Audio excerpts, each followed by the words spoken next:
Thank you all for having me here today. Adeo asked me to speak about a topic that, as he mentioned, we had spoken about at the Founders Institute on revenue and growing revenue. And sometimes some of the talks you'll see will be very focused on nuts and bolts, but this one is really focused on just some high-level concepts that we use every day at Like.com, and I use with a number of the companies that I'm an advisor and board member to in terms of helping to grow revenue. So I'm going to talk about four main things that we use when we talk about revenue at Like.com. One is this concept of symmetric versus asymmetric. Second is what I call the steps to revenue, which Adeo has mentioned is something they've used at the Founders Institute. Third, I'm going to talk about Death Valley and avoiding Death Valley. And lastly, I'm going to talk about the scoreboard. I don't know that I have enough time to get through all of these, but I'll go as fast as I can and see if we can get through them. So first, symmetric versus asymmetric. So symmetric models are ones where the person using the product pays for the product. Okay? Very simple concept. Asymmetric models are where the user who's using the product is not the same one who's paying for the product. So let's give you some examples. So Amazon.com, the person buying the item is the one using the website. Salesforce.com, the same thing. When you go to the iTunes store, you're the customer and you're the user. On the other hand, when you're using Google, you're the user, you're not the one paying Google. Google's being paid by the merchants who are advertising on there, being paid by somebody else. Yahoo's mostly this way. There are some services you pay for on Yahoo, but by and large, the user of Yahoo's services is different than the one writing a check to Yahoo in terms of revenue. Facebook is largely going to be the same thing. Interesting thing, though, is that asymmetric business models are what dominate online today, but symmetric ones are much easier to run, right?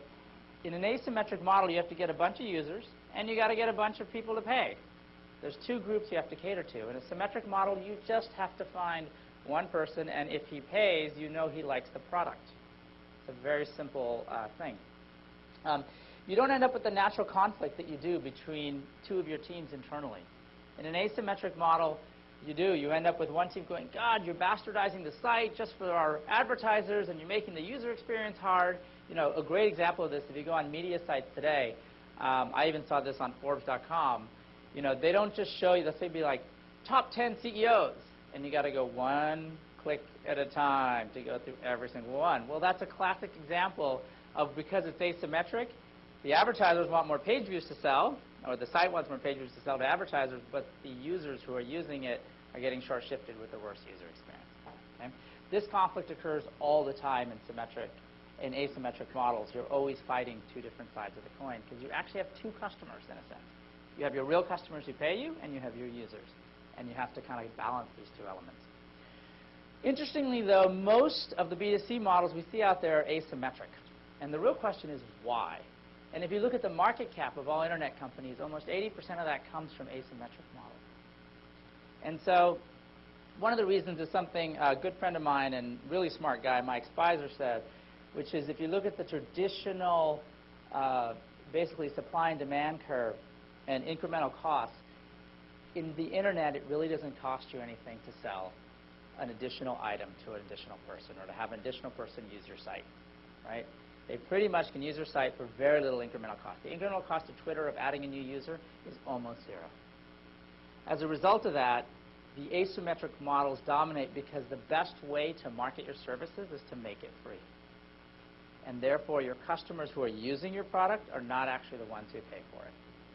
You know, and this has really taken off. If you think about it today, would you ever pay to subscribe to a search engine? No. It just doesn't make any sense. And so you can go through site after site after site and realize asymmetric models have so dominated because on the internet it costs nothing to let an incremental user use items that you end up just saying, let's make it all free, and then you've got to figure out somebody else to pay for it. So that's my first kind of concept. Figure out, is your business a symmetric or asymmetric one? If it's asymmetric, it's probably something that you're going to have to work a lot harder at balancing these two, but it probably means you can get a lot more users. If it's symmetric, it's actually fairly traditional and it's fairly easy. If they're paying you for it, they're probably happy. Okay. The second concept is the steps to revenue. So I'm going to tell you a little bit about Like.com's history and then tell you kind of how we transformed this. So when we first started Like.com, it was actually a company, the company name was actually RIA. And the product we made was this product that has nothing to do with what we do today at a product level, although at a technology level it's quite similar. So RIA was a tool for organizing your personal photos. And it used face recognition to organize it. Pretty simple idea. And later we realized that that wasn't going to work, and we changed it to become Like.com. And Like.com is a shopping engine where you use visual search to search inside the photograph. So you can say, I like Bambi's handbag. Please show me other handbags that look similar. And we'll show you ones that have a similar shape, color, and pattern. And it was really the first shopping engine to look inside the photograph and do that. And we transformed the business to that, and today we're transforming it even further. We're actually expanding the notion to say we really want to own all of soft goods shopping. And our revenues have grown with it, and our total sales have grown with it in terms of the goods that we're selling. So Like.com today sells over $100 million in clothing, shoes, handbags, jewelry. We don't sell it ourselves, but we sell leads to merchants. The reason I tell you this is when we first started RIA, this is how we thought we were going to make money. We thought people would, the face recognition alone was a tool that would get a lot of users. They would upload lots of photos. They will tag those photos using the face recognition and our text recognition. And then either a bunch of them would make it public, just like they had on Flickr, and we would have a version of Google Images that was user-generated without copyright issues so we could actually sell ads against it. Or they'll come back often and we'll monetize it through CPM. It was 1, 2, 3, 4, 5 steps at a minimum. And when I hear most new startup ideas today, because they're asymmetric, they have to be creative about how they make money, and you end up with these things that look like this. And then this will happen, and then when that happens, and after that happens, then we'll make money. And it's really oblique. And I believe kind of oblique equals a miracle is what you're really waiting for. When we ended up doing Like.com, it was users will search for products, and when they click, we will get paid by merchants. It was a whole lot easier. And I realized much later that you can never have the first. All your business ideas have to monetize fairly directly.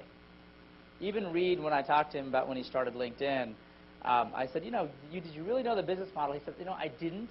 It was still a little oblique, but I knew that there was billions being spent on recruiting, and somehow I would get access to that pool of money, that budget that was being spent on it today.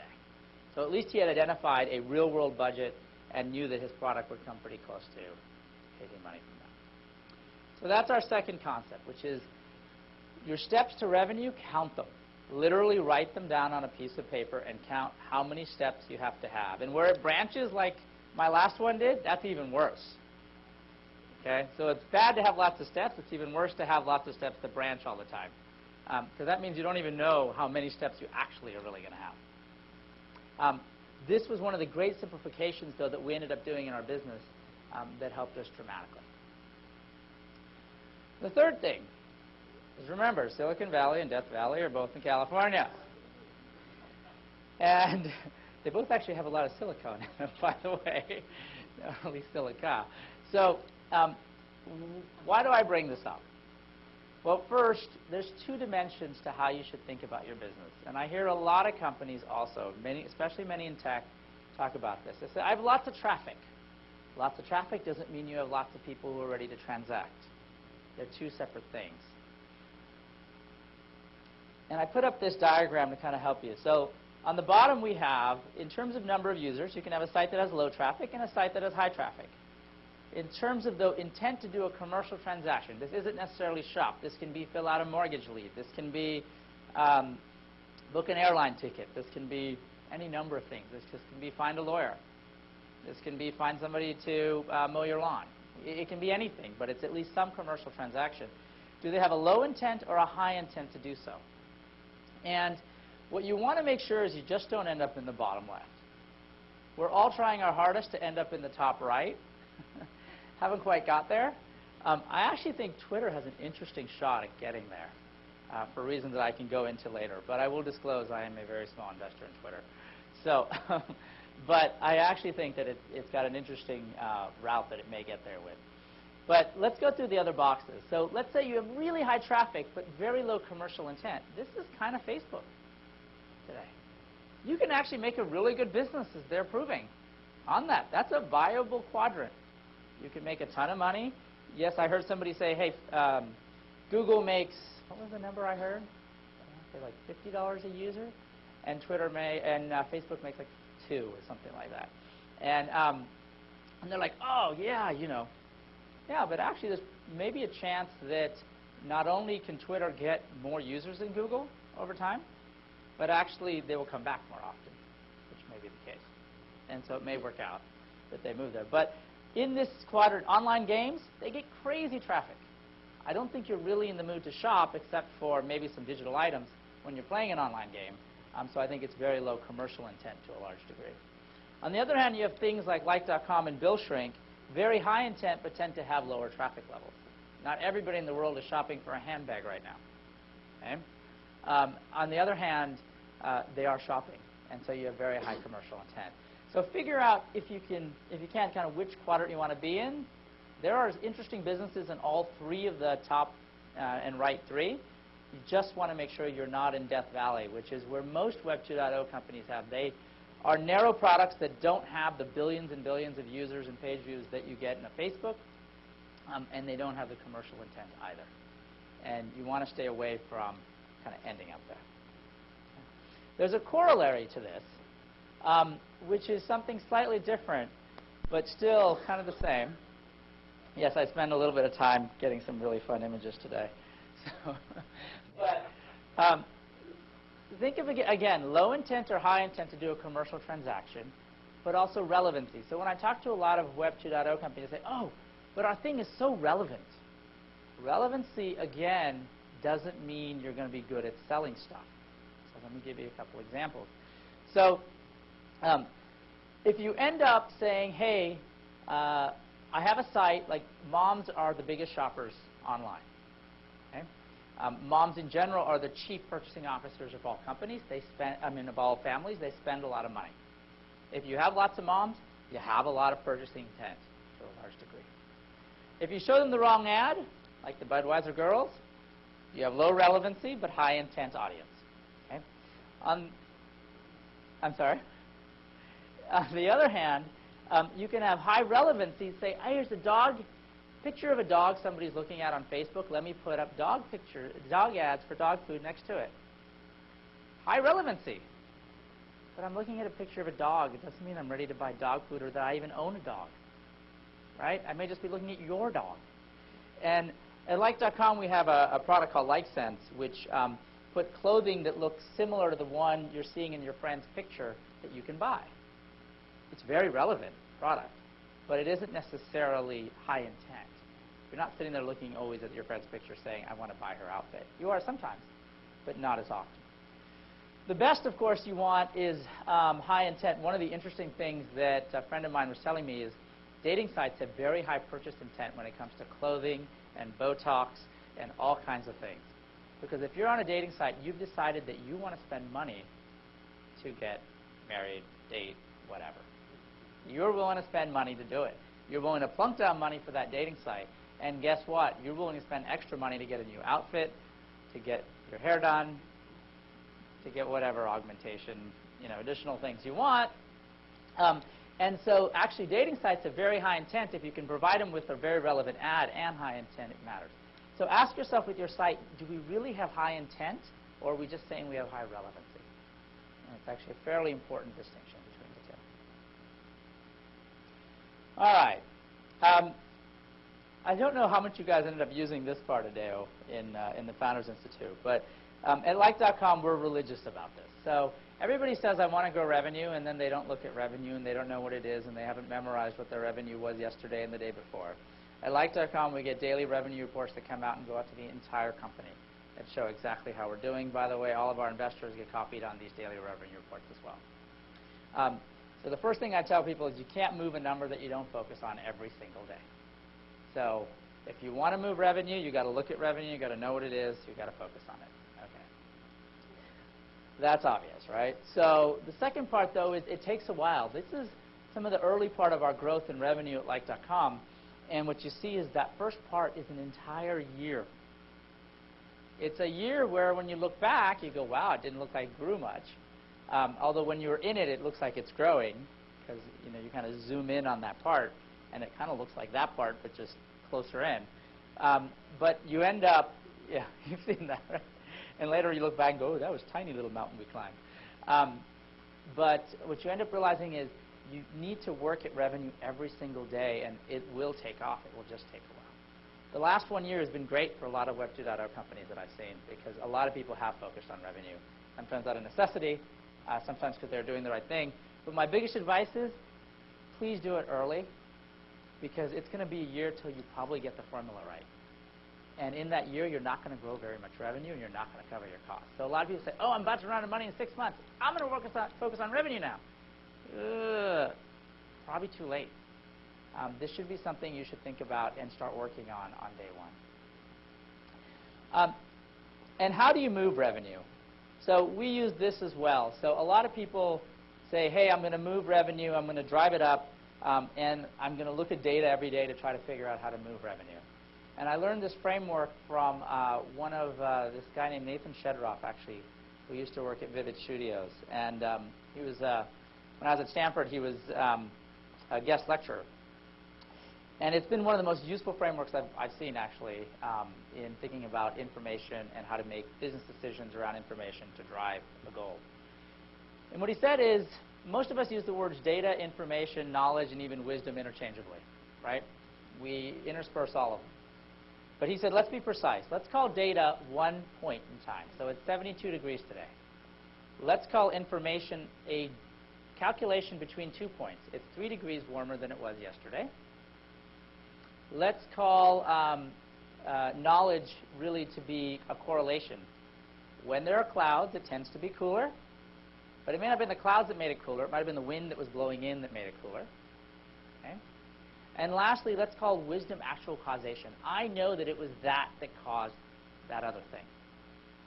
Everybody says they need a data warehouse, I need a BI system, I need an A/B testing system. You don't need any of those. You don't need a business information system or an information warehouse. What you need is a wisdom warehouse. You need to know as much causation as you can. A caused B undeniably. Okay? And even if you only know a few of those things, you're much better off than if you know a ton of data. So a lot of people say, hey, I'm all about, my team, we get this data, we analyze it, we have it. I don't care about data. I care about actual causation. A drove B.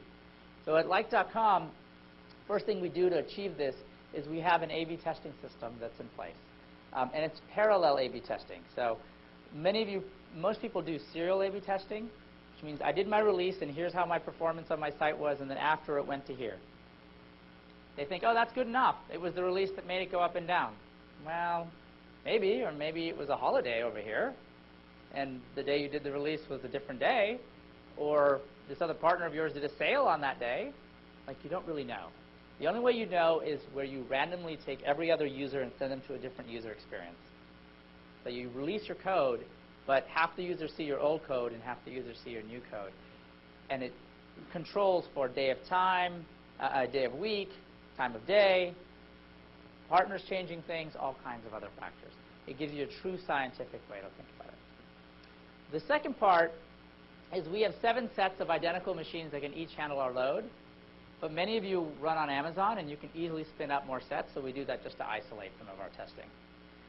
We pick 1 or 2 variables. For us, it's click-through rate or conversion rate on merchant sites, and we just say, is it better? Interestingly, we don't have a QA team at Like.com. We don't QA our code. We just roll it out to 10% of the users, and we see if it runs better or not. Turns out it's better than a QA team. It catches more stuff. QA team can only catch so much, especially when it's a search engine where there's millions of different searches you can do, each of which results in a different result. But if the whole thing performs better, higher click-through rate or higher conversion rate, it's a better release. And so then it gets rolled out to everything, and that's how we decide. We run error bars just like when you see the polls for elections, right? McCain was ahead of Obama, plus or minus 4%, by 38%, plus or minus 4. We look at that too, and that's when we know when to stop running the test, when the error bars get small enough that we're confident. We actually do our releases, but don't turn the features on.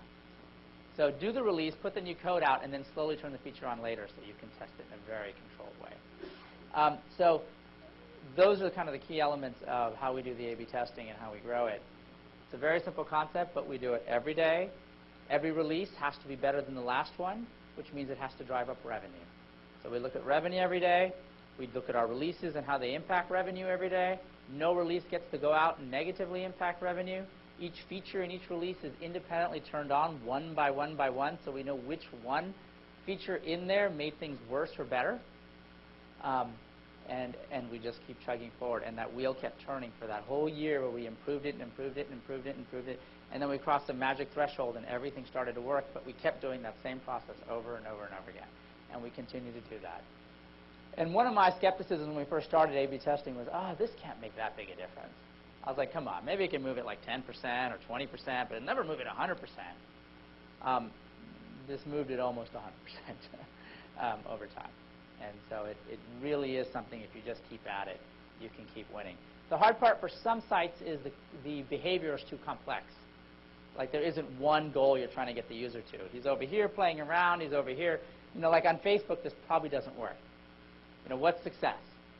He commented on his friend's thing, he uploaded a photo, it's not quite as easy to measure. So you can do it in certain wizard flows, but it's hard to do it overall.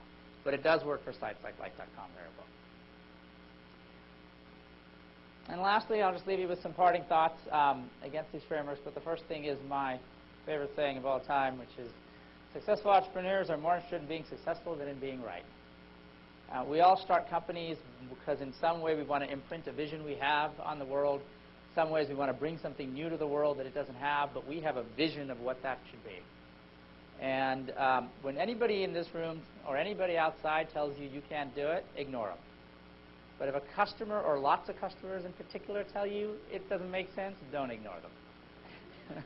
So be stubborn and recalcitrant and keep following your dream if it's not a customer telling you.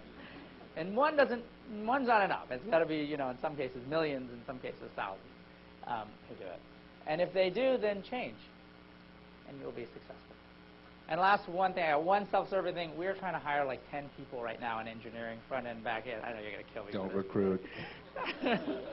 Not you, but you all have friends. Don't do it. Personally email me, and I'll make sure it gets taken over. Come on.